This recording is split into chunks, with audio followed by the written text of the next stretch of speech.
humihiling po siya na manatili sa Pasig City Jail. Ayaw niyang lumipat po sa correctional. Tapos meron ring banta na baka daw siya i-deport kasi nga napatunayan siya po isang Chinese national. Hindi naman po talaga siya Filipino by birth. She's not a Filipino citizen. So Yusek, number one, what's her status?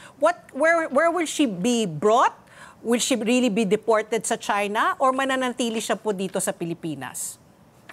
Yun sa kulungan niya, maliwanag naman yung desisyon ng korte na dapat ilipat siya sa CIW mula sa Pasig. Tama kayo, humihiling siya ngayon na manatili sa Pasig, pero tinan natin kung ano magiging hatol ng korte at tinan natin kung papayag yung mga piskal natin na pagbigyan siya dito.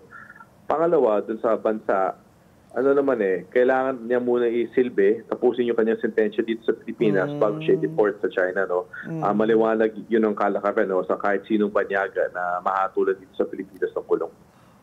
So talagang wala na kasi reclusion perpetua na siya . So there's no chance for her to be deported, in other words.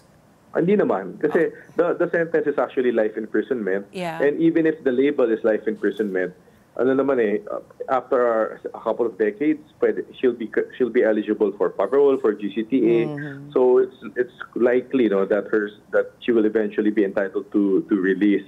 And when that happens, she will be deported to China. Okay. Siguro wala na siguro mas titindi pa sa hatol kundi reclusion perpetua, Pero Yusek, wala na po. Pero Yusek, bihira nga po yung public official, especially a high-ranking public official na actually nasasampahan na nahatulan ng qualified human trafficking.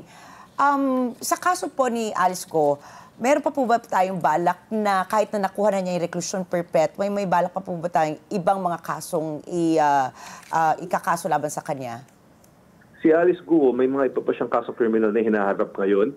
Kasama dito yung money laundering, yung falsification, at may mga iba pa.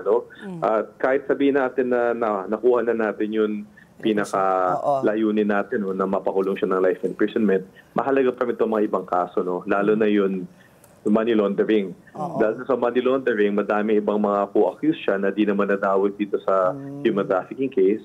Tapos pangalawa, doon sa money laundering case, nakasalalay doon yung pagkuha ng iba pang mga abi-abi na ginamit para sa human trafficking. So what does it mean po for the case of Alice Go? Kung halimbawa, mahatulan siya ng ibang pang mga kasong nakasampa from the Justice Department? In terms of imprisonment, halos wala na, lalo na kung life imprisonment yun sa kanya. Although tama, mahatulan na siya ng hiwalay na kulong doon. Tapos tinanong natin kung ang magiging ruling ng Supreme Court ng korte doon ay successive ba o simultaneous in service ng sentence. Pero yun but yung importante nga din talaga tungkol kay Alice Go, yung nabanggit ko kanina, yung mga ibang abi-abian niya, yung mga bank accounts, yung mga shares sa mga korporasyon, yung mga lupa, yun ang ibang mga pakay natin sa mga kaso. So, gusto natin mabawi naman.